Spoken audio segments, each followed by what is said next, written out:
Okay. Pastāsti par savu pieredzi ar mārketingu.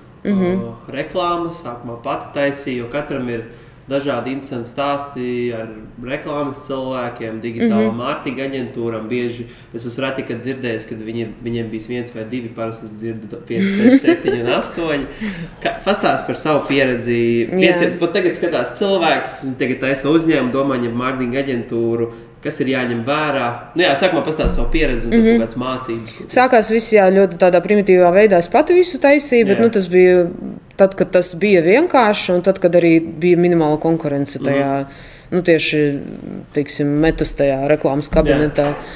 Un, protams, ka pirmās reklāmas bija ļoti efektīvas.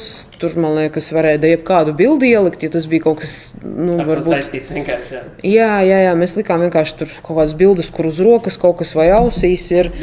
Tad vēl nebija pat video. Jā, man šķiet, ka bija no paša sākuma bija tikai bildes vai kaut kādas galerijas.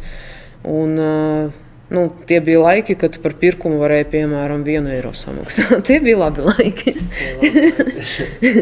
Vai neliekas, kāpēc es toreiz neieguldīju miljonu tajā reklāmā? Kā ar jebko. Jā. Un tad tas viss kaut kā pamazām apauga ar kaut kādām papildus lietām. Pats Facebook uzlaboja savu funkcionalitāti, un tas viss palika aizvien sarežģītāk. Un, protams, ka visi tie rādītāji kritās.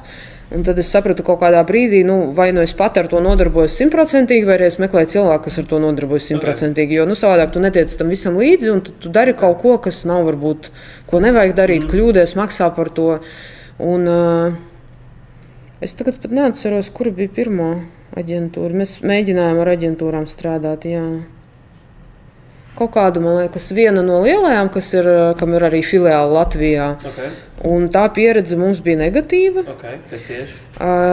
Es nesaku, ka tas nevienam neder, bet mūsu gadījumā, ka tas budžets varbūt nav super milzīgs, mēs nevaram, teiksim, ar to pašu Rimi vai Maksimu noteikti salīdzināt budžetus.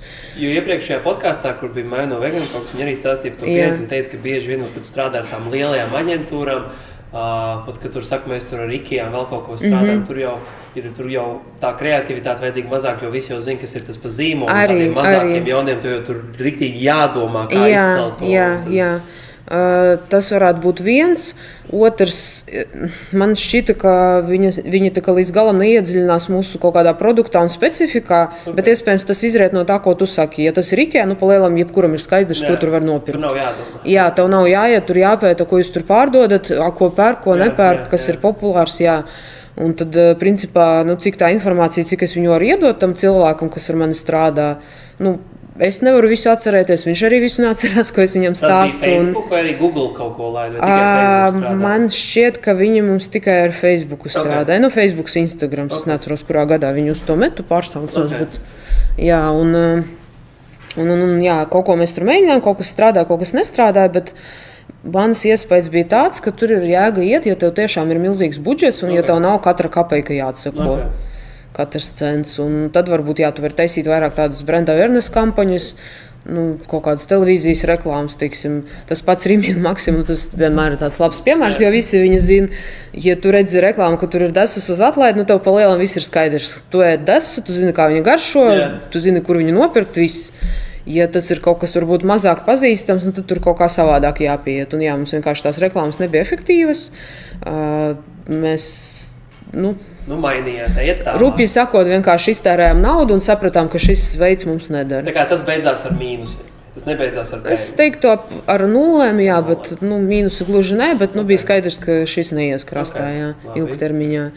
Tad bija kaut kāds periods, kad mēs atkal mēģinājām kaut ko paši. Un arī baigi nekas nestrādāja, un tad mēs izmēģinājām vienu citu aģentūru, ar ko mēs arī šobrīd strādājam. Un tur mums bija pirmie rezultāti, jā. Jā. Tādā ziņā, pēc šitā uzreiz bija pozitīva pieredze, trāpīja? Jā. Vispār arī Facebook vai Google arī? Vai? Šobrīd ir gan Google, gan Meta. Jā. Kas tavuprāt ir svarīgi labā Facebook reklāmā? Daudz kas. Viss ir svarīgi.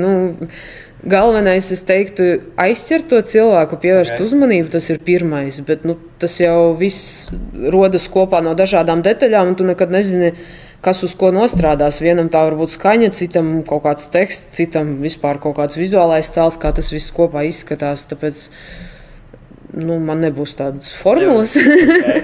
Es nezinu, vai kādam ir, bet ir vienkārši jātestē, jo vairāk tu pārbaudi, jo labāk. Bet tu pārdod tikai Latvijā vai arī ārzemēs? Tikai Latvijā šobrīd, jā. Es domāju tā par eksportu vai... Esam domājuši, jā, bet tie ir līdzekļi un laiks, jā. Okay. Mums tas visu laiku kaut kur stāv kaut kādā plauktiņā, ka tā kā vajadzētu, bet neesam līdz tam vēl tā nopietni nonākuši. Okay.